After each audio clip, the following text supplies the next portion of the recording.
तो hello guys, welcome to back my new blog. नमस्कार, मु महेश आपण मानक स्वागत करुच्ची महेश मैजिकल वर्ल्ड को। तो बंधुगण आज आम पिला नहीं कि एक्सकर्सन जाऊँ जो आम स्कूल अच्छी गवर्नमेंट हाई स्कूल वीरमित्रपुर से स्कूल तरफ आम एक्सकर्सन जाऊँ। आ एक्सकर्सन जो जगह को जाऊँगी से बहुत पौराणिक कथा अच्छी, बहुत इंटरेस्टिंग कथा अच्छी। तो से जगार जाकि आम कौन करुचु, कौन देखुचु, केमिति कौन आम एंजॉय कलु पिलामान संगे से सब किसी मुझे संगे मु अपडेट देवी। तथापि मु आपण मानकु आगु कही रखुची कि आजिर आम टूर अच्छी एक्सकर्सन प्लान अच्छी संबलपुर। तो संबलपुर आम कौ जगह को जाऊँ, कौन करुचु, से सब जिनस मुझे संगे अपडेट देवी। तो पुणी थे मुझे आपण मानकु स्वागत करी मोर ए ब्लॉग को कंटिन्यू करुच्ची। तो चलतु आम जा बर्तमान संबलपुर टूर रे आठी कौन कौन देखुचु, कौन करुचु समस्त संगे मुझे शेयर करी। तो चलतु जा बर्तमान।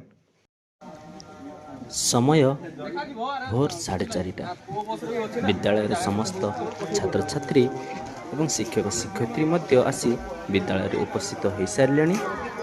आपण माने देखि पारुथिबे विद्यालय सम्मुख रे दुईटी बस मध्य आसी उपस्थित हो सारे। न करी हमर ए संबलपुर टूर रो यात्रा किपरि सफल हेबो ताहा निमंते पूजा आरंभ मध्य हो सारे। तो चलतु आउ लेट न करी पूजा को आगे नेबो।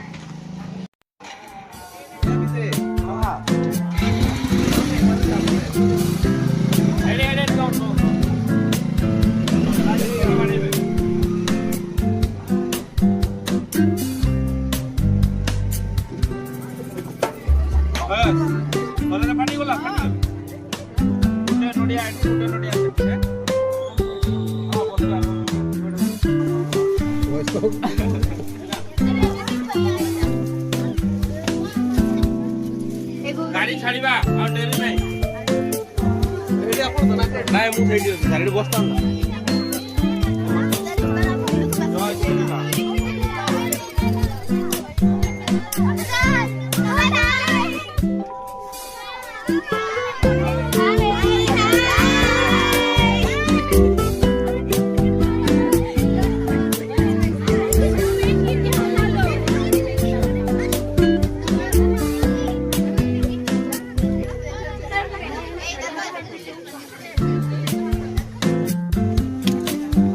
जय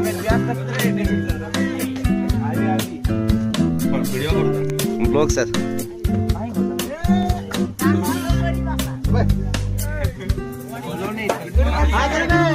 श्रीकांत साहू असला रे। श्रीकांत साहू का हाथ उठा।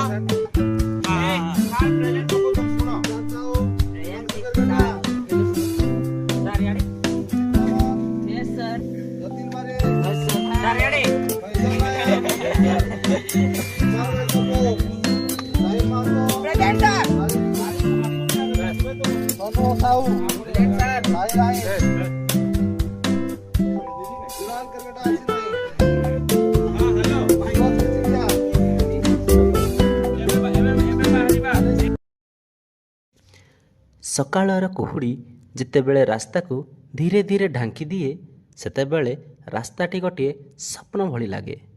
गाड़ीर आलोक कुहुड़ी मध्यरे आगको चिरी जाउथाए। मन मध्य अजणा गंतव्य पाई आकांक्षारे भरी जाए। कुहुड़ी मध्यरे चालिबा माने निजे भय सहित साक्षात्कार, ताहा नुहे तो आउ कौन। आगको कौन अच्छी किछि देखा जाए नाही, तथापि पदक्षेप रुके नाही। ए देखुनाहांती आमर पिला माने किपरि नाच गीतरे मजी जाइचंती।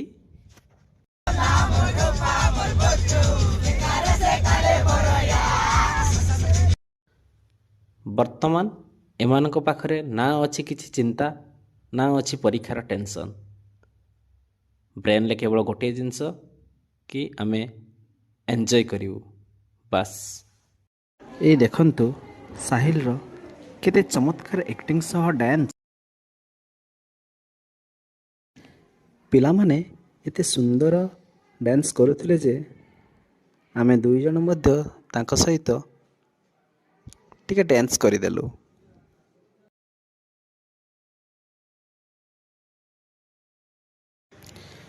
ନାଚି ନାଚି ପିଲାମାନେ ଥକିଗଲେଣି।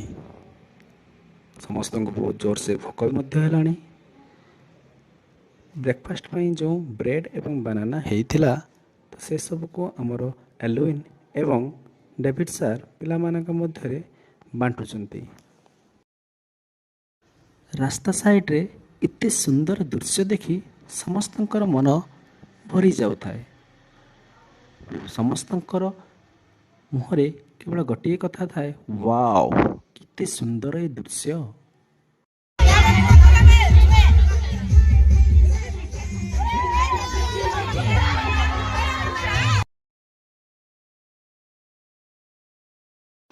ଏ ଦେଖୁନାହାନ୍ତି ଗାର୍ଲସ ମାନେ ମଧ୍ୟ କିଛି କମ୍ ନୁହନ୍ତି ଆମ ବୀରମିତ୍ରପୁର ହାଇସ୍କୁଲର।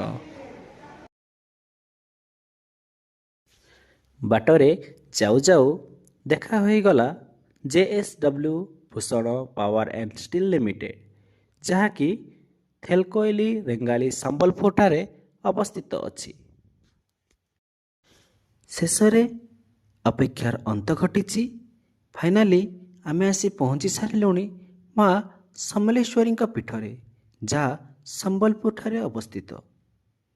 ତ ଚାଲନ୍ତୁ ମା ସମଲେଶ୍ୱରୀଙ୍କ ମନ୍ଦିର ଭିତରକୁ ଯିବା, ମାଙ୍କର ଦର୍ଶନ ସହିତ ସେଠାରେ ଥିବା ପରିବେଶର ପରିଦର୍ଶନ ମଧ୍ୟ କରିବା। ପିଲାମାନେ ମଧ୍ୟ ସମସ୍ତେ ଲାଇନରେ ଚାଲିଲେଣି। ମା ସମଲେଶ୍ୱରୀ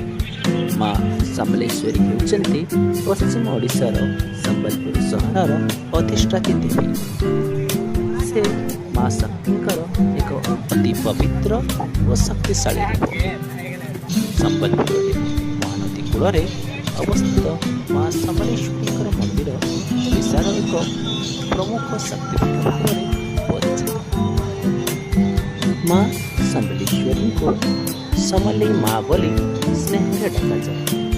ସେ ଭକ୍ତମାନଙ୍କର ସମସ୍ତ ଦୁଃଖ କଷ୍ଟ ଓ ଭୟକୁ ଦୂର କରି ସେମାନଙ୍କୁ ସୁଖ ଶାନ୍ତି ସମୃଦ୍ଧି ଦାନ କରନ୍ତି।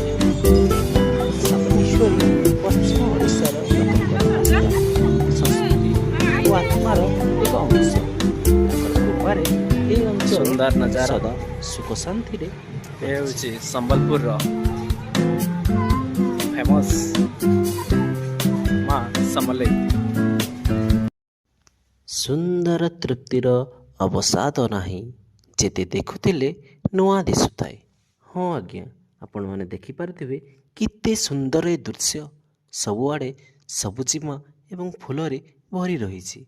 ଏବଂ ଆପଣମାନେ ଦେଖିପାରୁଥିବେ ଏ ହେଉଛନ୍ତି ମା ସମଲେଶ୍ୱରୀଙ୍କର ମନ୍ଦିର ଏବଂ ତାଙ୍କ ପ୍ରାଙ୍ଗଣରେ ରହିଛି ଏକ କେତେ ସୁନ୍ଦର ପୁଷ୍କରିଣୀଟିଏ। ଏବଂ ଏମାନଙ୍କୁ ଦେଖିପାରୁଥିବେ ଇଏ ହେଉଛନ୍ତି ଆମ ବିଦ୍ୟାଳୟର କିଛି ଛାତ୍ରଛାତ୍ରୀ ଏବଂ ଆମର PT ସାର୍, ଯିଏକି ବ୍ଲଗ ବନେଇବାରେ ବ୍ୟସ୍ତ ରହିଛନ୍ତି।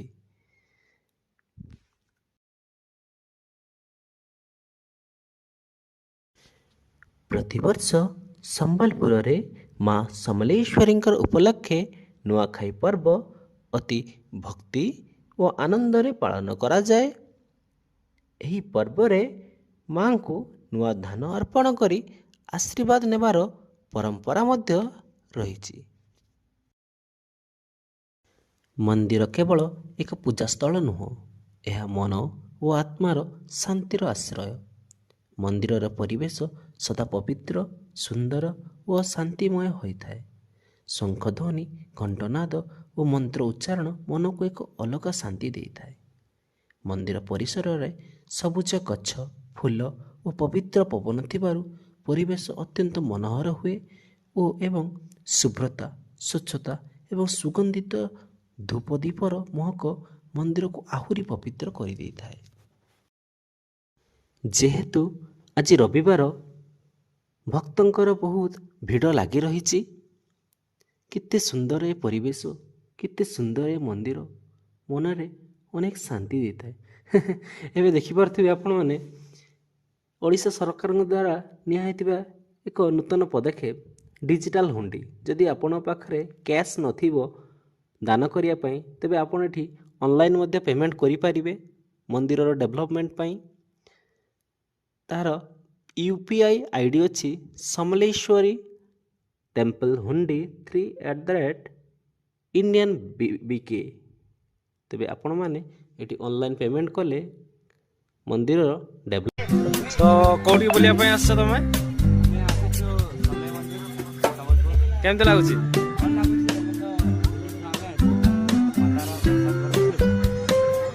ମନ୍ଦିର ଭିତରେ ଗଲଣି?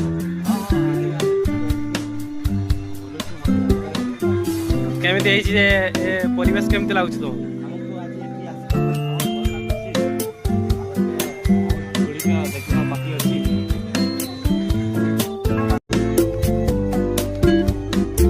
ଇଏ ହେଉଛନ୍ତି ଆମ ଗଭର୍ଣ୍ଣମେଣ୍ଟ ହାଇସ୍କୁଲ ବୀରମିତ୍ରପୁର ଛାତ୍ରୀମାନେ।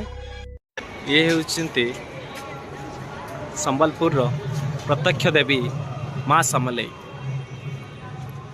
ସମ୍ବଲପୁରର ପ୍ରତ୍ୟେକ ବିପଦକୁ ଇଏ ତାଙ୍କର ଘଣ୍ଟ ଘୋଡ଼େଇ ରଖିଛନ୍ତି।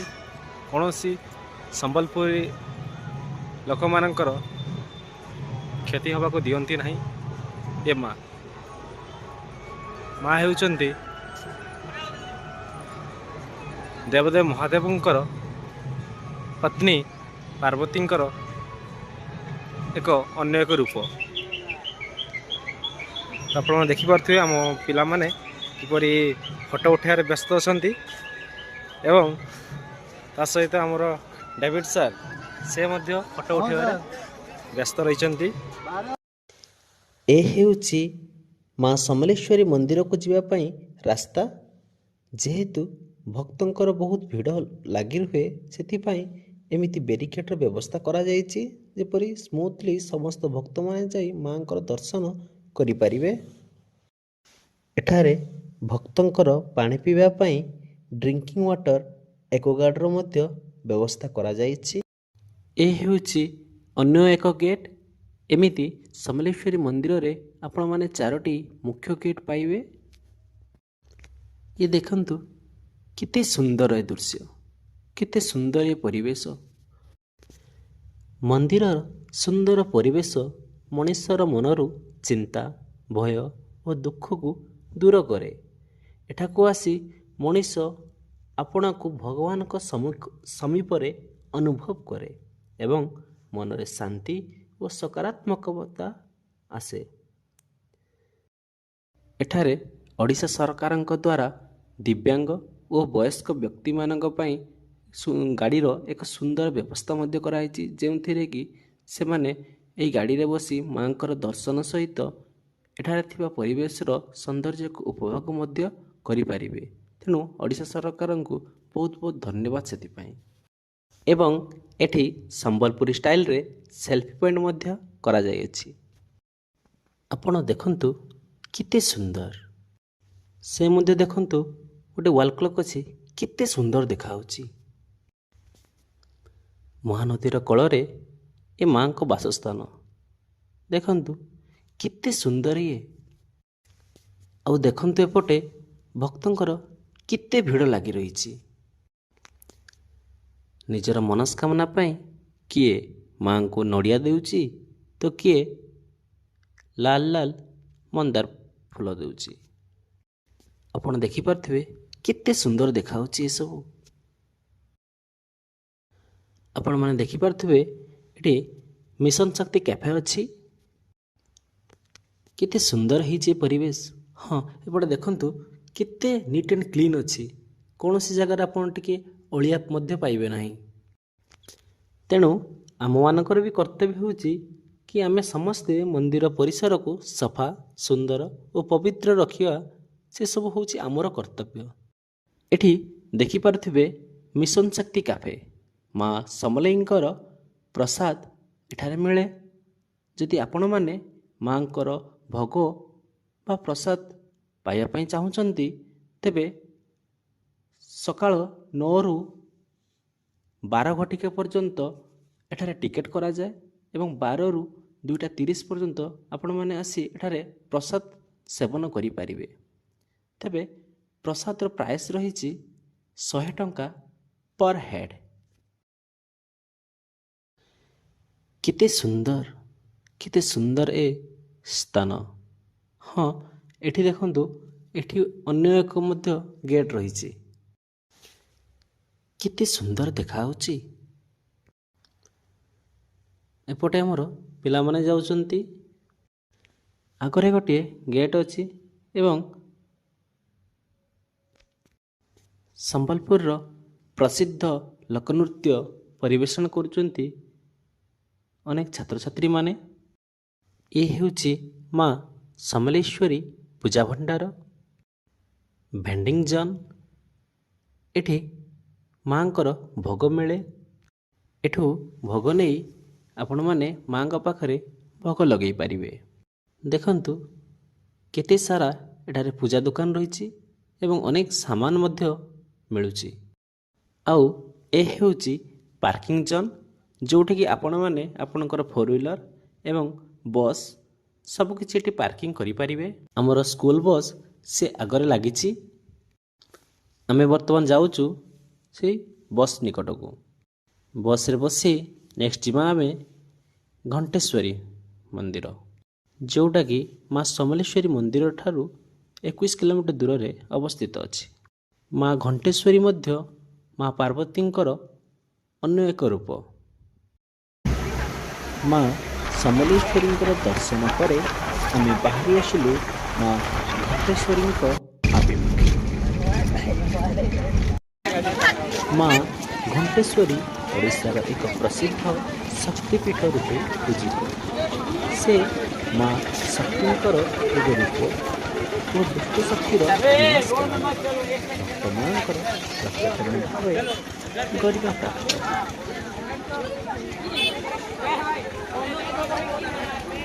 ଏ ହେଉଛନ୍ତି ଶ୍ରୀ ଶ୍ରୀ ମା ଘଣ୍ଟେଶ୍ୱରୀ ମନ୍ଦିର, ବରବିରା ସମ୍ବଲପୁର। ମା ଘଣ୍ଟେଶ୍ୱରୀ ଏଇଠି ପ୍ରତ୍ୟକ୍ଷ ଦର୍ଶନ ଦେଇଥିଲେ। ଆପଣ ଦେଖିପାରୁଥିବେ ବହୁତ ଭିଡ଼ ରହିଛି। ଆଜି ନୂଆବର୍ଷ ଉପଲକ୍ଷେ ବହୁତ ଭିଡ଼ ରହିଛି ଘଣ୍ଟେଶ୍ୱରୀରେ। ମା ଘଣ୍ଟେଶ୍ୱରୀଙ୍କର ପୂଜା ନବରାତ୍ର, ଦୁର୍ଗା ପୂଜା ଓ ବିଶେଷ ମଙ୍ଗଳବାର ଓ ଶୁକ୍ରବାରରେ ଧୁମଧାମରେ ହୁଏ। ଭକ୍ତମାନେ ଦୀପ, ଧୂପ, ଫୁଲ, ନଡ଼ିଆ ଓ ଘଣ୍ଟା ବଜାଇ ମାଙ୍କୁ ପୂଜନ କରନ୍ତି। ଭକ୍ତମାନଙ୍କର ବିଶ୍ୱାସ ଯେ ମା ଘଣ୍ଟେଶ୍ୱରୀ ସତ୍ୟ ଭକ୍ତଙ୍କର ଡାକ ଶୁଣେ, ଦୁଃଖ, କଷ୍ଟ, ଭୟ, ରୋଗ ଓ ବିପଦରୁ ରକ୍ଷା କରନ୍ତି। ଘଣ୍ଟା ଧ୍ୱନି ସହ ମାଙ୍କ ନାମ ସ୍ମରଣ କଲେ ମନ ଶାନ୍ତ ହୁଏ ବୋଲି ଭକ୍ତମାନେ କହନ୍ତି। ଏଇଟା ପୁରା ବନିଗଲେ ସାର୍ ଆଉ ଭିଡ଼ କମିଯିବ, ପୁରା ସିଷ୍ଟମେଟିକ୍ ହେଇଯିବ।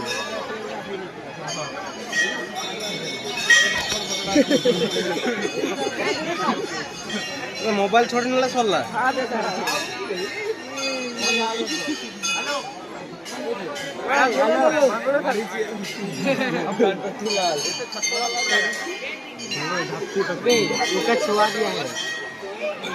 ଘଣ୍ଟେଶ୍ୱରୀ ଅର୍ଥ ଘଣ୍ଟାର ନାଦରେ ଯେ ଦେବୀ ବିରାଜିତ। ମନ୍ଦିରରେ ଘଣ୍ଟା ଧ୍ୱନି ଯାହା ଅଶୁଭକୁ ଦୂର କରେ ବୋଲି ଭକ୍ତମାନେ ବିଶ୍ୱାସ କରନ୍ତି। बात कर, वीडियो खराब हो जाएगा। मैंने तो देखी देखो।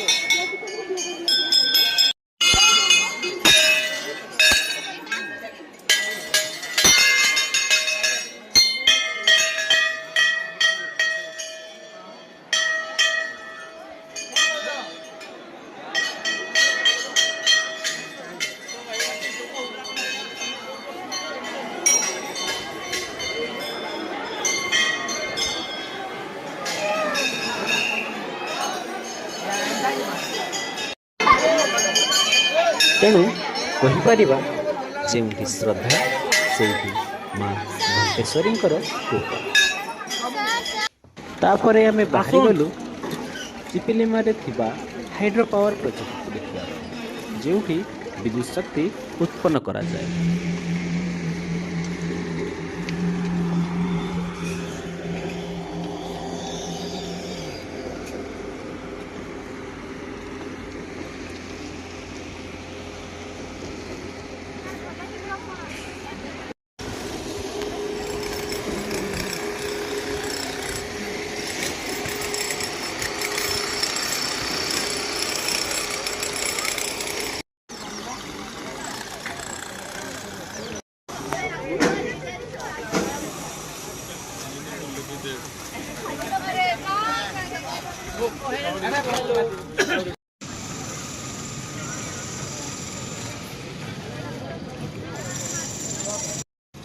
ऐसा तो चल पा नहीं रही, दूसरे का पैर में चढ़ जा रही जाके बांधेगी। नहीं ना, साड़ी ड्रेस है। चलो निकाह भाई देखो कि इधर मत भूल जाना। Now return for Hirakud Dam. ସମୟ ପ୍ରାୟ 1:40 ବାଜି ସାରିଲାଣି। ତେଣୁ ସମସ୍ତଙ୍କୁ ଭୋକ ବହୁତ ଜୋରସେ ଲାଗିଲା। ତେଣୁ ଆମେମାନେ ବାହାରି ପଡ଼ିଲୁ ଗୋଟିଏ ହୋଟେଲ ଅନ୍ୱେଷଣରେ।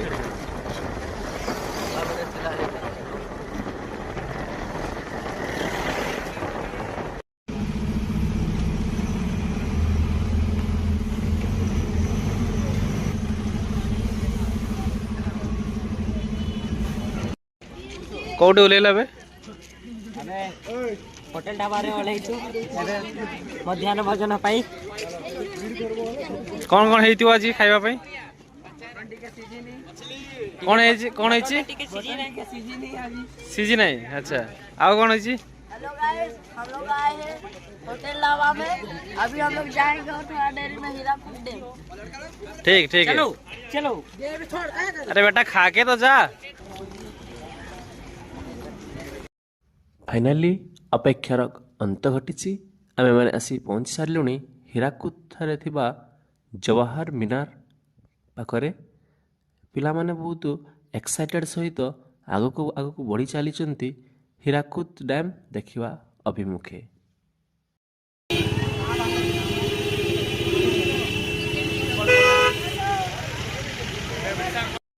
चलो चलो अपन हाँ मोड स्टार्ट। चलो चलो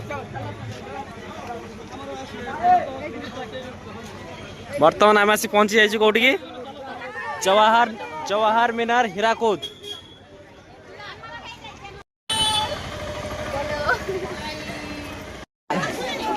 सर ये रील बनाई थी अपना, हम लोग जा रहे हैं ऐसे ऐसे बना दे सर। आगे देखिए सर। बर्तमान आम जाऊँ जवाहरलाल मीनार पिला सांगे बहुत एंजॉय करुचु आम चली चली बाकी थकी गलुणु।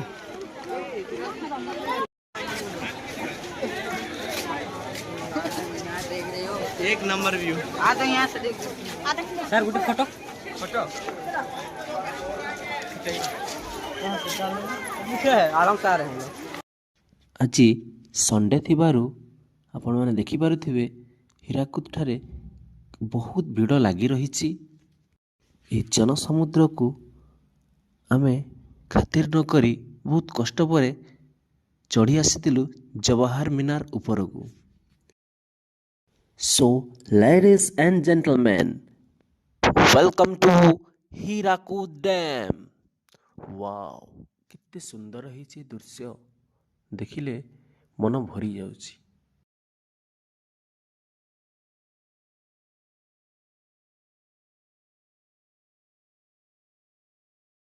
बर्तमान कौटी आसते बर्तमान केमती लगे केमती लगे एबे पुणी कौट जाउछंती? हाँ हाँ कौटी कौटी गले आज बुलिया पाई?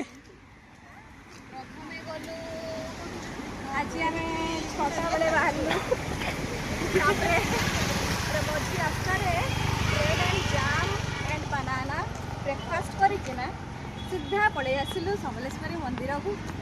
समलेश्वरी माँ को दर्शन तो हेलानी कहीं लेट होता आमर बुलिया से आम केवल फोटोशूट करिकी सीधा पड़े गलु घंटेश्वरी मंदिर। जमी बाहरलु खाइबा आमको जो रेट लगे आम सही न पाई होटेल रे पसी खाईदेलु तापर सीधा आसीगलु जवाहर मीनार। एबे वर्तमान हम जवाहर मजा उठी कि रिटर्न जाऊ। बर्तमान ହୀରାକୁଦ ଡ୍ୟାମ୍ ବୁଲି ସାରିଲା ପରେ ଆମେ ଫେରି ଯାଉଛୁ। Now we are going to planetarium. ଏ ହେଉଛି ସମ୍ବଲପୁରର ବୁର୍ଲାଠାରେ ଥିବା ପ୍ଲାନେଟାରିୟମର କିଛି ଦୃଶ୍ୟ।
ଶେଷରେ ଏତେ ସାରା ଜାଗା ବୁଲାବୁଲି କରିସାରିଲା ପରେ ଏପର୍ଯ୍ୟନ୍ତ ମଧ୍ୟ ପିଲାମାନେ ଥକି ନାହାନ୍ତି। ଦେଖୁନାହାନ୍ତି କେମିତି ନାଚୁଛନ୍ତି। ବାବାରେ ନାଚି ନାଚି ପିଲାମାନେ ବସ୍କୁ ପୁରା ଦୋହଲେଇ ଦେଉଛନ୍ତି।